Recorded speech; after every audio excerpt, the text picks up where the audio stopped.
On vous parle à présent du geste de la CEDEAO. L'organisation ouest-africaine a annoncé ce week-end la levée d'une partie des sanctions imposées au Niger. La Guinée et le Mali sont également concernés. Avant d'aborder la question avec notre invité Seydi Kaba, on écoute Abdoulaye Seydou, leader du M26, mouvement de soutien des militaires au pouvoir. Écoutez. Avant la levée des sanctions, le Niger a déjà gagné le rapport de force. Le peuple nigérien a vaincu la CEDEAO. Le Niger avait été injustement pris à partie par la CEDEAO sur instruction des puissances colonialistes. La CEDEAO, là, nous n'en faisons plus partie et nous n'en ferons plus partie. Voilà. Seydi Kaba, journaliste, écrivain et auteur de plusieurs ouvrages, dont une crise interne au Conseil militaire suprême du Niger. Un livre à paraître le 14 mars prochain aux éditions L'Harmattan. Merci beaucoup, Seydi, d'être avec nous sur ce plateau. Alors, vous avez entendu ce que disait Abdoulaye Seydou. Est-ce que vous pensez qu'il n'y a plus de négociations possibles entre la CEDEAO et le Niger ? Non, je pense qu'il y a non seulement de la négociation, mais il y a une possibilité qu'une entente soit trouvée entre la CEDEAO et le Niger et les deux autres pays membres de l'Alliance des États du Sahel, parce qu'il est dans l'intérêt de chacune des parties qu'on puisse trouver un accord, parce que tout le monde a à perdre d'une séparation dans ces conditions-là. Alors justement, pourquoi le Niger est le pays de l'AES le plus concerné par cette levée de sanctions ? Oui, parce que à la différence du Burkina et du Mali, le Niger, en plus de la suspension des rangs de la CEDEAO, a fait l'objet de mesures d'embargo, ce qui n'est pas le cas des deux autres. La CEDEAO a décidé donc de lever toutes les mesures complémentaires, parce que quand il y a un coup d'État, le pays est automatiquement suspendu de la CEDEAO, mais il est possible que la CEDEAO prenne des mesures additionnelles. C'était le cas du Niger depuis le coup d'État du 26 juillet 2023.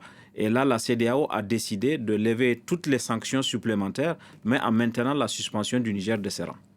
Alors, est-ce que ces levées de sanctions sont une stratégie de la CEDEAO pour ramener le Niger au sein de l'organisation, ou est-ce juste un aveu d'échec, le symbole de l'impuissance de l'organisation régionale qui, malgré les sanctions imposées, n'a pas finalement obtenu ce qu'elle voulait de ces régimes ? Je pense qu'on peut dire que la CEDEAO a fait d'une pierre deux coups. Elle a pris acte de l'impasse dans laquelle les mesures de sanctions l'ont amenée, puisque les sanctions avaient été décidées le 30 juillet et le 10 août 2023, dans l'espoir de rétablir l'ordre constitutionnel et de rétablir au pouvoir le président Bazoum. 7 mois après, les sanctions, elles n'ont pas d'obtenir le résultat pour lequel elles avaient été décidées. Donc, on est se retrouvé dans une impasse. Non, c'est du pragmatisme. Absolument, c'est un acte de pragmatisme. Et la CEDEAO, comme on l'a vu, a décidé maintenant de changer de fusil d'épaule, de discuter avec les jeunes. Je pense qu'elle aurait dû commencer par là. Discuter avec les jeunes, demander l'agenda, voir comment on peut accompagner la transition. Donc, elle a pris acte de l'impasse dans laquelle les sanctions ont amené. Mais en faisant cela, ça lui permet aussi de maintenir le dialogue avec le Niger et les deux autres pays des États de l'Alliance du Sahel, pour éviter justement une sortie de ces pays-là, parce qu'une sortie de ces pays-là affaiblirait la CEDEAO, parce que je rappelle quand même que ces trois pays ensemble représentent 17% de la population de la CEDEAO. Or, la CEDEAO voudrait devenir un grand marché dans le cadre de la zone de libre-échange économique continentale. Amputé de 17% de sa population, ce n'est pas une bonne nouvelle. Donc finalement, la sortie annoncée du Niger, du Mali et du Burkina de la CEDEAO, c'était un pari réussi, puisque ça a permis d'exercer une pression sur la CEDEAO pour entrer dans ces discussions.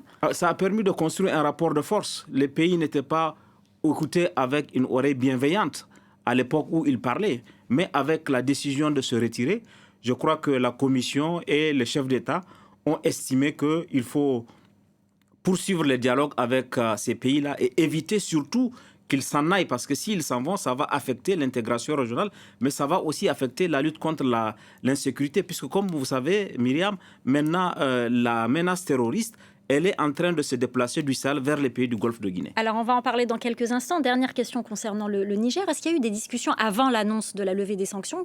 Est-ce qu'il y a eu des conditions, comme par exemple la libération du président Bazoum ? Non, il n'y a pas eu de négociation préalable. Mais l'espoir des chefs d'État en faisant ça, en faisant ce geste, c'est que la junte aussi fasse preuve d'une bonne volonté en libérant le président Bazoum. Ce n'est un secret pour personne que le président togolais, Faure, poursuit des négociations avec la junte pour obtenir la libération du président Bazoum. Il reste, d'après les informations qu'on a, les conditions, est-ce qu'il reste au Niger, est-ce qu'il va à l'étranger, quelles vont être les conditions. Donc il reste ce chapitre-là qui est en cours de discussion et à mon avis, le fait que les sanctions aient été levées va créer des conditions d'une sérénité pour poursuivre justement l'agenda en vue de la libération. Et justement, Faure Gnassingbé, président togolais qui est chargé de mener cette négociation entre la CEDEAO et ces pays, aura du coup une nouvelle page à écrire dans cette nouvelle phase de discussion. Vous parliez, Sédi Kaba,